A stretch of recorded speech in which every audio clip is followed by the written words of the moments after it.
Hello दोस्तों। The making of Germany and Italy, Germany और Italy का बनना।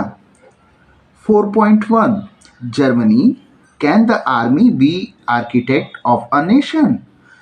जर्मनी, क्या सेना किसी राष्ट्र की निर्माता बन सकती है या रचनाकार बन सकती है?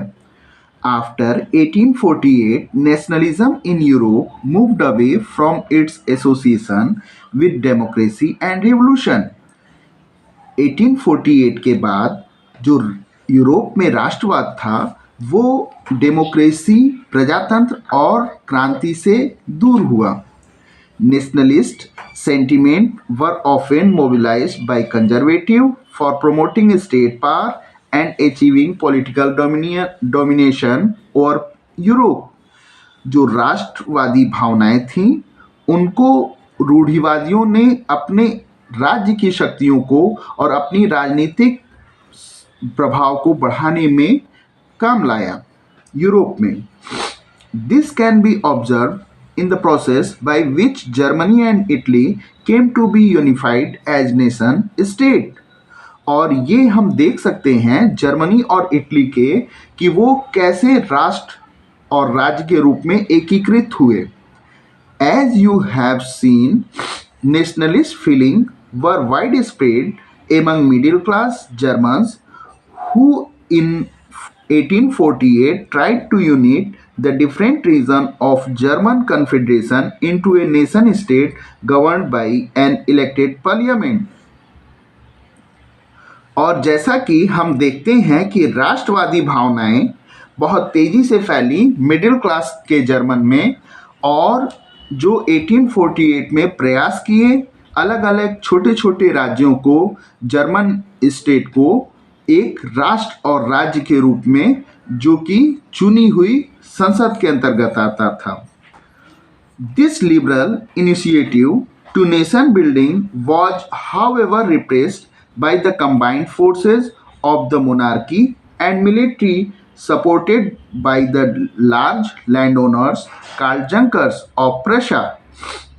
ये जो उदारवादी प्रयास थे राष्ट्र बनाने के, वो उनका दमन कर दिया गया राजाओं के माध्यम से और सेना के माध्यम से, और जिसको बड़ा सपोर्ट मिला लैंड ऑनर, जिनको हम जंकर कहते थे, प्रशा के। From them on Prussia took on the leadership of the movement for national unification. और यहीं से प्रशा ने एक नेतृत्व लिया इस आंदोलन को राष्ट्र को एक करने का या राष्ट्र के एकीकरण के लिए। Its chief minister Otto von Bismarck was the architect of this process carried out with the help of Prussian army and bureaucracy। Otto von Bismarck इसके रचनाकार थे इस प्रक्रिया के, जो आगे बढ़ी प्रशन आर्मी और अफसरशाही के मदद से। 3 wars over 7 years with Austria, Denmark and France ended in Prussian victory and completed the process of unification। 3 युद्ध लड़े गए 7 सालों में ऑस्ट्रिया, डेनमार्क और फ्रांस के बीच, और जो प्रशन के जीत के रूप में सामने आई और एकीकरण के रूप में। In January 1871, the Prussian king William I was proclaimed German emperor in a ceremony held at Warsaw। और 1871 जनवरी में प्रशन राजा विलियम फर्स्ट को जर्मन सम्राट घोषित किया गया एक उत्सव में जो कि वर्साय में हुआ। On the bitterly cold morning of 18 January 1871, as assembly comprising the princes of the German states, representative of the army, important Prussian minister including the chief minister Otto von Bismarck, gathered in the unheated hall of mirrors in the palace of Versailles to proclaim the new German empire headed by Kaiser William I of Prussia।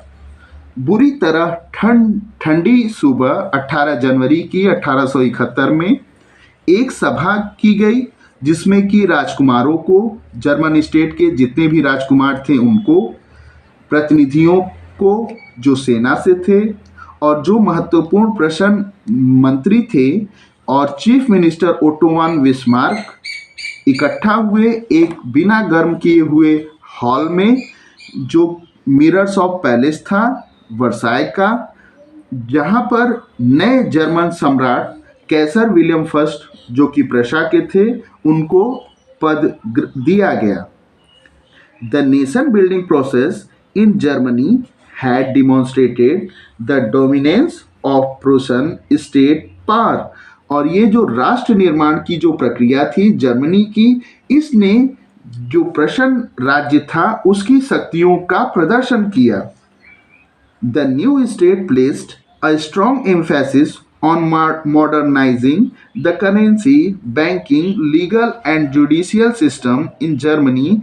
Prussian measures and practices often became a model for the rest of Germany। और जो नया राज्य बना ये एक मजबूती से सामने आया आधुनिकीकरण करने में, सिक्कों के, बैंकिंग सेक्टर के, जो न्याय व्यवस्था थी उसको, जो वैधानिक व्यवस्था थी उसको जर्मनी में, और प्रशन के जो नाप तौल की व्यवस्था थी वो भी एक मॉडल के रूप में बाकी जर्मनी में लागू किया गया। यहाँ पर देखिए एक पेंटिंग है, figure 11, the proclamation of the German empire in the hall of mirrors at Versailles, Anton von Werner. ये जब राजा का तिलक हो रहा था, उनको राज्य पर बैठाया जा रहा था, वो हॉल ऑफ मिरर वर्साय का वो सीन है इसमें। यहाँ देखिए at the centre stand Kaiser and the chief commander of the Prussian army, और उस सेंटर में चीफ कमांडर ऑफ आर्मी हैं प्रशन आर्मी के, और कैसर हैं। General von Roon near them is Bismarck, और जनरल वॉन और उनके नज़दीक बिस्मार्क हैं।